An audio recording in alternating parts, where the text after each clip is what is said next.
Ano ang pinagkaiba ng mayayaman at mahirap? Bakit ang ilan ay laging nagtatagumpay sa pera habang ang iba'y palaging nahihirapan? Sa Rich Dad, Poor Dad ni Robert Kiyosaki, matutuklasan mo ang lihim na hindi itinuturo sa paaralan, kung paano kumita, magpalago ng kayamanan, at maging malaya sa pananalapi. Samahan si Robert sa kanyang paglalakbay kasama ang Rich Dad at tuklasin ang 7 aral na magbabago ng paraan ng pag-iisip mo tungkol sa pera at sa buhay. Handa ka na bang buksan ang pinto ng oportunidad? Una, ang mayayaman ay hindi nagtatrabaho para sa pera.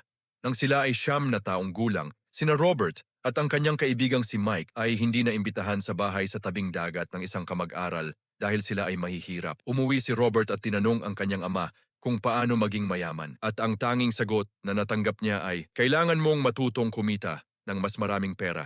Kahit bata pa, naintindihan ni Robert na ang sinabing ito ng kanyang ama ay hindi makakatulong sa kanya para yumaman. Ang ama ni Robert, na tinatawag niyang Poor Dad, ay isang guro at kumikita ng maayos, ngunit palaging nahihirapan sa pera. Dahil nakita niya kung gaano kasigasig sina Robert at Mike na matuto kung paano kumita ng mas maraming pera, pinayuhan sila ng ama ni Robert na makipag-usap sa ama ni Mike na tinatawag ni Robert na Rich Dad. Nagulat sina Robert at Mike dahil ang ama ni Mike ay hindi pa rin mayaman noong panahong iyon. Bukod dito, hindi niya natapos ang ika-8 baitang, ngunit nagpatakbo siya ng maraming matagumpay na negosyo. Gayunpaman, pumunta sila upang makipagkita sa ama ni Mike. Sa araw ng kanilang pagkikita, tinanong sila kung handa na ba silang matutong kumita ng pera. Masigasig silang tumango. Pagkatapos, nag-alok siya sa kanila.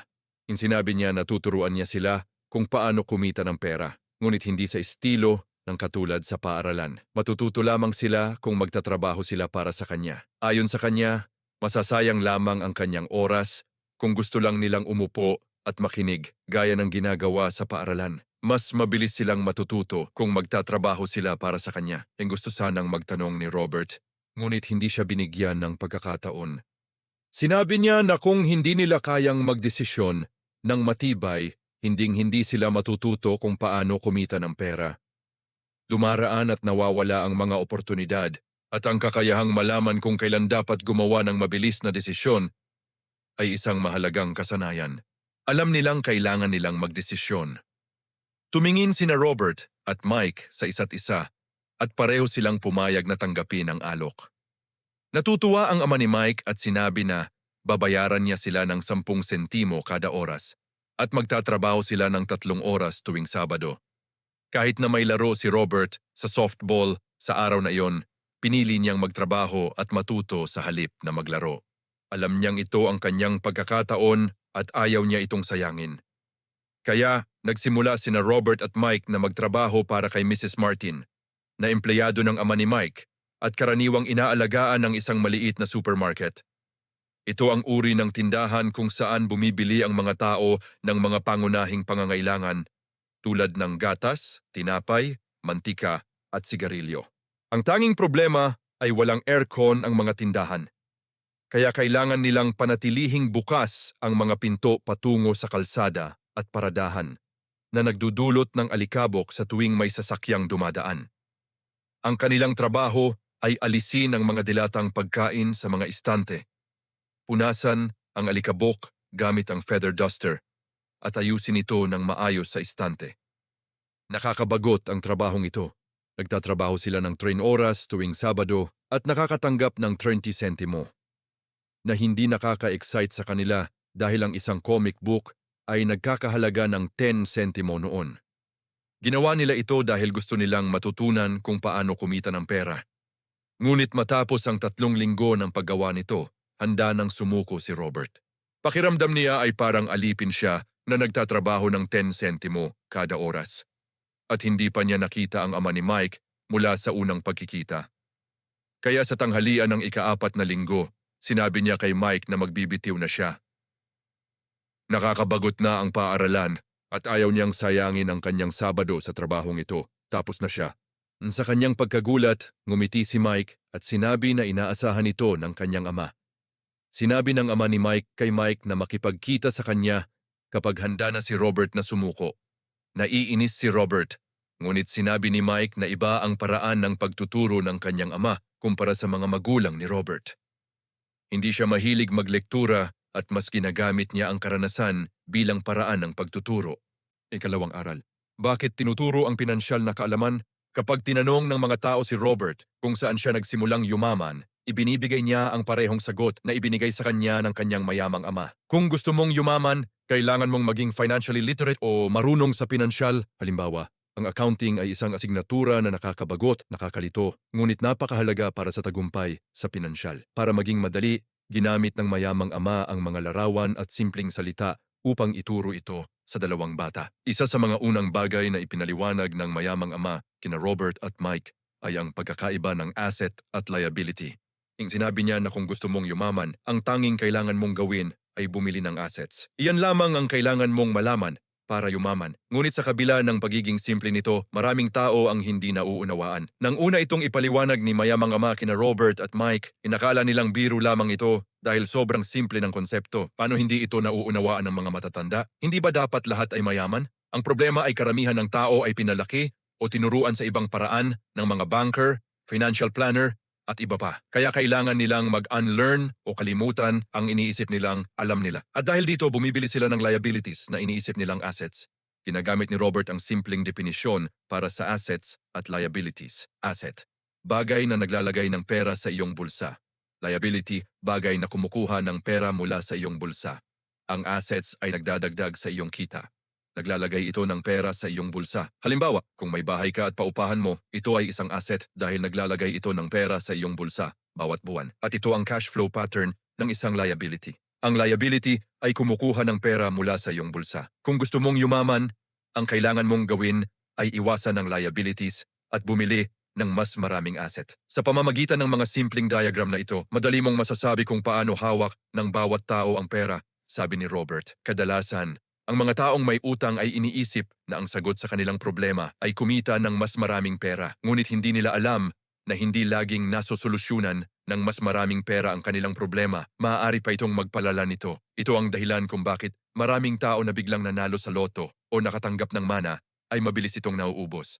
Ang pagtaas ng pera ay nagreresulta lamang sa pagtaas ng paggasta. Ang kulang sa maraming tao ay pinansyal na edukasyon. Ito ang dahilan kung bakit maaring maging matagumpay sila sa kanilang propesyon ngunit nahihirapan pa rin sa pera. Maaring natutunan nila kung paano kumita ng pera ngunit hindi kung paano pamamahalaan ng pera. Maaring maging matalino ang tao ngunit mangmang sa pinansyal. Natutunan nilang magtrabaho ng husto para sa pera. Ngunit hindi kung paano paikutin ang pera upang ito ay magtrabaho para sa kanila. Maraming tao pa rin ang naniniwala na ang kanilang bahay ay isang asset. Ngunit tinuturuan ni Robert na ang bahay ay isang liability dahil kumukuha ito ng pera mula sa iyong bulsa sa pamamagitan ng buwis at iba pang gastusin. Hindi ito nangangahulugang hindi ka pwedeng bumili ng bahay. Ngunit siguraduhin bumili muna ng mga assets na magbibigay ng cash flow upang bayaran ang bahay. Sabi ni Robert, kung gusto mong yumaman, ang kailangan mo lang gawin ay bumili ng mas maraming income-producing assets, panatilihin ang mababang liabilities at gastusin at kailan mo malalaman na sapat na ang iyong kayamanan. Gumagamit si Robert ng sumusunod na definisyon para sa kayamanan. Ang kayamanan ay kakayahan ng isang tao na mabuhay ng ilang bilang ng mga araw sa hinaharap o kung titigil akong magtrabaho ngayon, gaano katagal akong mabubuhay. Isa pang paraan upang sabihin ito, ang kayamanan ay sukatan ng cash flow mula sa kolum ng asset kumpara sa kolum ng gastusin. Kapag ang iyong assets ay nag-generate ng sapat na kita upang masakop ang iyong mga gastos, ikaw ay mayaman kahit hindi ka patunay na yumaman. Ikatlong aral. Pangalagaan ang iyong sariling negosyo. Isang kaibigan ni Robert ang nakarinig kay Ray Kroc, ang nagtatag ng McDonald's, na magsalita sa University of Texas noong 1974. Pagkatapos noon, pumayag si Ray na sumama sa mga estudyante sa kanilang paboritong tambayan para uminom ng ilang beer. Tinanong niya ang mga estudyante kung anong negosyo ang pinasok niya. Una, natawa sila at sinabi nila na siya ay nasa negosyo ng pagbebenta ng hamburger, syempre. Ngunit sinabi ni Ray na hindi siya nasa hamburger business, kundi nasa real estate business. Alam niya na ang lupa at lokasyon ng bawat prangkisa ang pinakamahalagang salik sa tagumpay nito.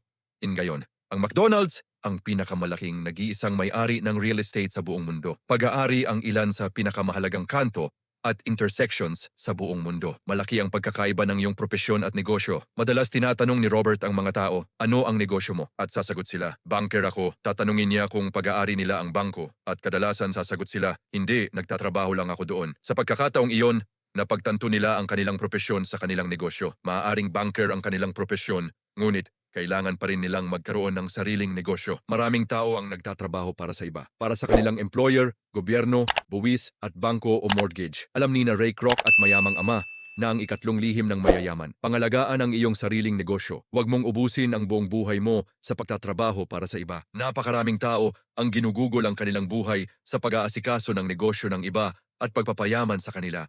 Ang pag-aasikaso ng sariling negosyo ay hindi nangangahulugang magsimula ka agad ng kumpanya, kahit na para sa ilan ay maaari ito. Sa halip, ang iyong negosyo ay umiikot sa kolom ng assets, hindi sa kolom ng kita. Panatilihin ang iyong trabaho sa araw, ngunit simulan ang pagbili ng tunay na assets, hindi mga liabilities na agad nawawala ang halaga paglabas mo ng tindahan. Panatilihin ang mababang gastusin, bawasan ang liabilities at maingat na buuin ang pundasyon ng matitibay na assets. Kailangang turuan ng mga magulang ang kabataan bago sila umalis sa bahay upang maunawaan nila kung ano ang tunay na asset at hindi sila mahuli sa lifestyle ng utang. Sabi ni Robert, ang tunay na assets ay nahahati sa mga sumusunod na kategorya, negosyo na hindi nangangailangan ng kanyang presensya. Pag-aari niya ito ngunit pinamamahalaan o pinapatakbo ng ibang tao. Kung kailangan niyang magtrabaho doon, hindi ito negosyo. Nagiging trabaho ito. Stocks, bonds, income-generating real estate, royalties, mula sa intellectual property tulad ng musika at patent, iba pang bagay na may halaga, kumikita o tumataas ang halaga at may handang merkado, pumili ng assets na gusto mo. Gustong-gusto ni Robert ang real estate, kaya karamihan ng kanyang oras ay iniisip at hinahanap ito. Kung hindi mo gusto ang real estate, huwag mamuhunan dito. Kahit na nagtatrabaho sa Xerox, pinangangalagaan ni Robert ang kanyang sariling negosyo. Pinanatili niya ang kanyang araw sa trabaho at dahan-dahang binuo ang kanyang asset column. Habang mas naintindihan niya ang accounting at pamamahala ng cash, mas naging mahusay siya sa pagsusuri ng investments at sa huli ay sa pagtatayo ng sariling kumpanya. Hindi niya inirerekomenda sa lahat na magsimula agad ng kumpanya maliban kung tunay nilang nais. Sa halip, pinapayuhan niya na panatilihin ang araw na trabaho at pangalagaan ang negosyo, buuin at panatilihin ang malakas na asset column. Habang lumalaki ang cash flow, pwede ka nang magpakasaya sa luho, ngunit lamang kung sinusuportahan ito ng cash flow. Buuin ang asset column at hayaang ang kita mula sa mga assets ang magbayad sa mga luho. Kapag nakabuo ng sapat na kita mula sa assets upang bayaran ng luho, dun ka pwedeng bumili. Ni, ikapat na aral. Ang kasaysayan ng buwis at ang kapangyarihan ng mga korporasyon. Maraming tao ang nakakakita kay Robin Hood bilang isang bayani. Kumukuha mula sa mayaman at ibinibigay sa mahirap. Hindi ganoon ang pananaw ng mayamang ama. Para sa kanya, si Robin Hood ay isang magnanakaw. Imbagamat popular, ang paniniwalang dapat mas malaki ang buwis na binabayaran ng mayayaman para matulungan ang mahihirap. Sa realidad, ang gitnang uri, lalo na ang mga edukadong kumikita ng malaki, ang pinakanabubuwisan ng mabigat. Upang maunawaan kung paano ito nangyayari, nagbigay si Robert ng maikling kasaysayan ng buwis sa England at Amerika. Noong una, walang buwis. Mayroon lamang paminsan-minsang pansamantalang singil para punduhan ang mga bagay tulad ng digmaan. Noong 1874, ginawa ng England na permanenteng buwis sa kita ang income tax. At noong 1913, sinundan ito ng Amerika at ginawa ring permanente ang income tax. Naipasa ang mga buwis na ito dahil sa una, ang mayayaman lamang ang pinagbabayad, kaya tinanggap ito ng karamihan. Gayunman, kahit na idinisenyo ang income tax upang parusahan ang mayaman, ang naparusahan sa huli ay ang mga bumoto para rito, ang mahihirap at gitnang uri. Ipinaliwanag ng mayamang ama na kabaligtaran sila ng mahirap na ama. Bilang empleyado ng gobyerno, ginagantimpalaan ng mahirap na ama kapag mas marami siyang ginagastos at mas marami siyang taong tinatanggap dahil lumalaki ang kanyang organisasyon. Subalit, para sa mayamang ama, mas kaunti ang empleyado at gastos, mas mataas ang paggalang at tiwala ng kanyang mga investor. Taos-pusong naniniwala ang mahirap na ama na dapat tulungan ng gobyerno ang mga tao. Para kay Robert, isang hamon ang magtrabaho para sa isa sa pinakamalalaking kapitalista sa kanilang lugar at umuuwi naman sa isang kilalang pinuno ng gobyerno. Hindi madaling malaman kung sino ang dapat paniwalaan, pero sa paglipas ng panahon, habang pinag-aaralan ni Robert ang kasaysayan ng buwis, napansin niya ang isang interesanteng pananaw. Habang lumalaki ang pangangailangan ng gobyerno sa pera, Kinailangan nilang patawan ng buwis ang gitnang uri. At mula roon, pababa na ng pababa ang epekto. Ngunit nakita ng mayayaman ang isang oportunidad. Dahil hindi sila naglalaro sa parehong patakaran tulad ng karamihan. Ang mga korporasyon na naging popular noong panahon ng mga barkong pandagat ay nag-alok ng paraan upang makaiwas sa mataas na buwis. Ang pag-unawa sa legal na istruktura ng korporasyon ay nagbigay sa mayayaman ng malaking bentahe at nagpatalino sa kanila higit sa mga intelektual.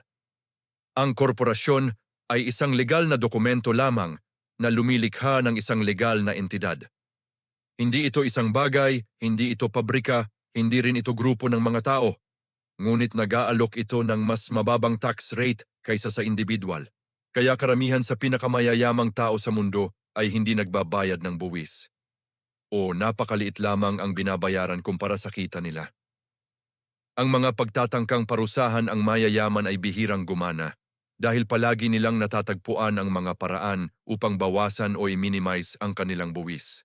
Ikalimang aral, ang mayayaman ay nagpapalago ng pera, ang ating isipan ang pinakamahalagang asset. Kung maitutuwid mo ang pagpapaunlad dito, maaaring kumita ng milyon-milyon mula lamang sa isang simpleng ideya o kasunduan. Kapag tumaas ang iyong financial intelligence, makakakita ka ng mga bagay na hindi nakikita ng iba. Sa madaling sabi, magsisimula kang lumikha ng pera. Halimbawa, noong unang bahagi ng 1990s, napakasama ng ekonomiya sa Arizona, USA. Habang karamihan sa mga tao ay takot at nagbibigay babala tungkol sa pagbagsak ng ekonomiya, sina Robert at ang kanyang asawa na si Kim ay kumita ng malaking halaga. Nagbigay si Robert ng halimbawa ng pagbili ng isang bahay na nagkakahalaga ng $75,000 sa halagang $20,000.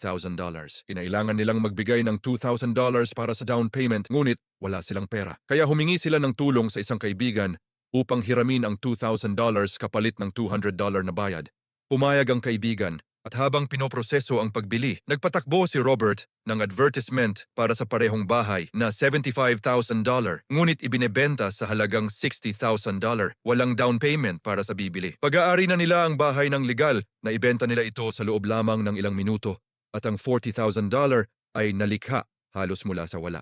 Kabuuang oras ng trabaho, ipinapakita ng pinasimpleng halimbawa na ito kung paano maaaring makalikha ng daan-daang libong dolyar ang isang ideya. Kung tataasan mo ang iyong financial intelligence at makikita mo ang hindi nakikita ng iba. Sabi ni Robert, ang mga merkado ay umaakyat at bumabagsak at ang mga investments ay dumarating at nawawala. Palagi kang binibigyan ng mundo ng mga oportunidad na minsan lamang dumarating sa buhay. Kailangan mo lamang makita ang mga ito habang mas pinauunlad mo ang iyong financial intelligence na nangangailangan ng panahon, mas marami pang oportunidad ang ihahain sa iyo. Maraming pagbabago ang paparating sa ating mundo. At ang pag-develop ng iyong financial IQ ay magbibigay daan upang makita mo ang hinaharap na iyon na may pananabik, hindi takot. Makikita mo ang mga oportunidad at kikilos ka sa halip na matulad sa mga taong hinahayaan ng takot ang pumigil sa kanila habang pinapanood lamang nilang buong tapang na sumusulong ang iba. Halimbawa, ang lupa ang may halaga 300 taon nang nakalipas. Pagkatapos, ang yaman ay nasa mga pabrika at produksyon. Sa panahon ngayon, ang yaman ay nasa impormasyon. Ngunit ang impormasyon ay umiikot sa mundo sa bilis ng liwanag at lalo pa itong bibilis at magiging mas dramatiko paglipas ng mga taon. Ika-6 na aral, magtrabaho para matuto, hindi para sa pera. Ilang taon na ang nakalipas, ini-interview si Robert sa Singapore ng isang journalist na sa kalagitnaan ng kanilang pag-uusap ay nagkwento na gusto rin niyang maging best-selling author tulad ni Robert. Ngunit ang mga nobela niya, na ayon sa lahat ay napakagaganda, ay hindi man lang nabebenta. Iminungkahi ni Robert na kumuha siya ng sales training course.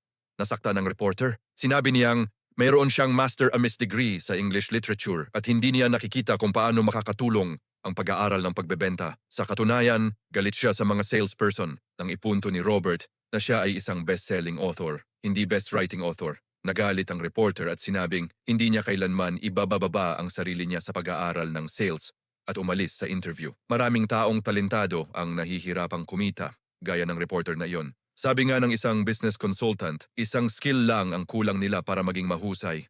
Pagdating sa pera, ang tanging alam ng karamihan ay magtrabaho ng mabigat. Kung kumuha sana ng sales courses ang reporter at nagtrabaho sa isang advertising agency, marami sana siyang matututunan tungkol sa sales at magagamit niya yon upang maibenta ang kanyang mga nobela. Nang ilabas ni Robert ang kanyang unang libro, If You Want to Be Rich, and happy, don't go to school. Iminungkahi ng publisher na palitan ang pamagat ng The Economics of Education. Pero alam ni Robert na hindi mabebenta ang ganoong titulo. Kahit pabor siya sa edukasyon, pinili niya ang kontrobersyal na pamagat. Dahil alam niyang makakapagpag-guest ito sa kanya sa maraming TV at radio shows. At tama nga siya. Pinayo ng mayamang ama na matuto ng konti tungkol sa maraming bagay. Kaya noong bata pa sila ni Mike, napakarami nilang trabahong pinasukan upang magkaroon ng sari-saring karanasan. Karamihan ng tao ay nagtratrabaho ng husto upang magkaroon ng siguradong trabaho, nakatuon sa sahod at benepisyo para sa pangmalapitang panahon. Pero ang dapat nilang gawin ay maghanap ng trabaho na magtuturo ng mga kakayahang kailangan nila sa hinaharap. Ang panuntunan ni Robert ay mag-isip ng pangmatagalan.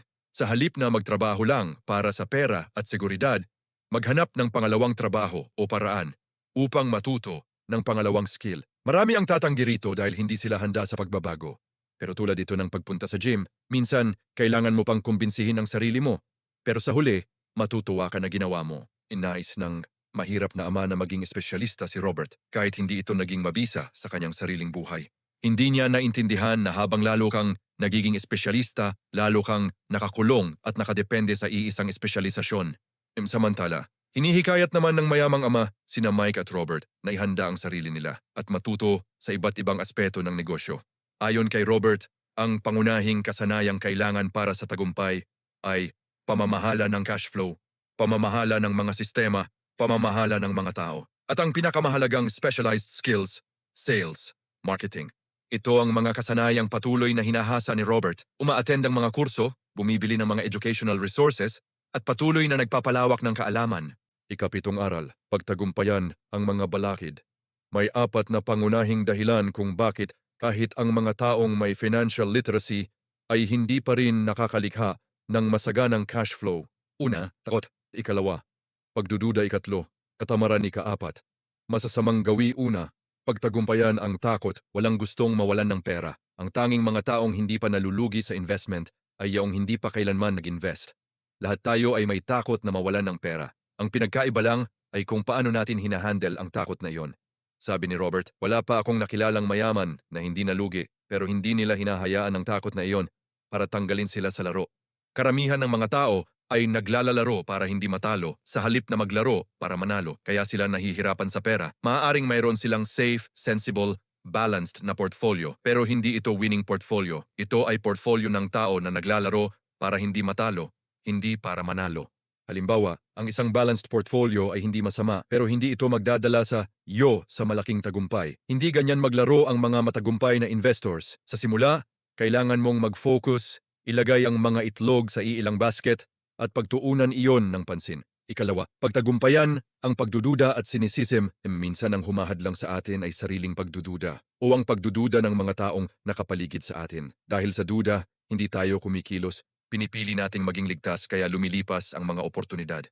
Nagbahagi si Robert ng kwento tungkol sa isang kaibigan niya na papunta na sa pagbili ng isang investment property sa napakagandang presyo. Ngunit umatras dahil sinabihan siya ng kapitbahay na hindi naman investor na masamang deal daw iyon. Kung hindi sana siya umatras, nadoble na sana niya ang kanyang investment at makalalabas na sa rat race. Sabi ni Rich Dad, ang mga nagdududa ay nagkri-criticize. Ang mga winner ay nag-a-analyze. Ang winners ay nakikita ang oportunidad na hindi nakikita ng iba. Halimbawa, tuwing binabanggit ni Robert ang real estate, marami ang nagsasabi, ayoko mag-ayos ng toilet, ayoko sa pasaway na tenants. Nakatingin sila sa toilet, hindi sa oportunidad, kaya nananatili silang mahirap. Ikatlo, pagtagumpayan ang katamaran. Ano ang lunas sa katamaran? Kaunting pagnanasa, desire. Madalas tinuruan tayong tingnan ang greed bilang masama, pero ang tamang uri ng greed o pagnanais para sa mas mabuting buhay ang nagtutulak sa atin na umunlad. Sa halip na sabihing, hindi ko kaya. Baguhin ito sa, paano ko kaya makakaya? Ang hindi ko kaya ay kasinungalingan. Ang espiritu ng tao ay likas na naniniwalang kaya niya. Kapag sinabi mong, hindi ko kaya, lumilikha ka ng conflict sa pagitan ng iyong espiritu at ng tamad na bahagi ng iyong isipan. Pero kapag sinabi mong, paano ko makakaya, nagbubukas ito sa utak at pinipilit kang maghanap ng solusyon. Kung walang kahit kaunting pagnanais, walang pag-unlad, wala sanang bagong imbensyon, wala sanang nag-aaral, at wala sanang nangarap ng mas mabuting buhay. Siyempre masamang bagay ang sobrang greed, pero ang tamang dami nito ay makakapagpaandar sa iyo. Pagtagumpayan ang masasamang gawi para maging matagumpay, kailangan mong lumikha ng magagandang habits. Ang mahirap na ama ay laging inuuna ang iba, at huli ang sarili, pero kadalasan wala nang natitira para sa kanya. Ito ang masama niyang habit. Ang mayamang ama naman ay inuuna ang sarili kahit kapos siya sa pera. Alam niyang magrereklamo ang mga creditors at ang gobyerno kung hindi niya sila babayaran. Ang presyur na ito ang nagtutulak sa kanya na maghanap ng dagdag na kita upang mabayaran sila. Kung inuuna niya ang iba, hindi niya mararamdaman ang produktibong presyur para umunlad. Ang presyur na humanap ng paraan. Iyon ang nagpapalakas at nagpapatalino sa kanya. At dito nagtatapos ang ating summary ng Rich Dad, Poor Dad. Kung may natutunan ka at gusto mo pang lumago sa kaalaman, ilike mo na ang video, ishare sa mga kaibigan mong kailangan ito, at huwag kalimutang mag-subscribe sa BookTag PH para sa mas marami pang powerful book summaries. Tandaan, ang impormasyon ang simula pero ang aksyon ang magpapabago ng buhay mo.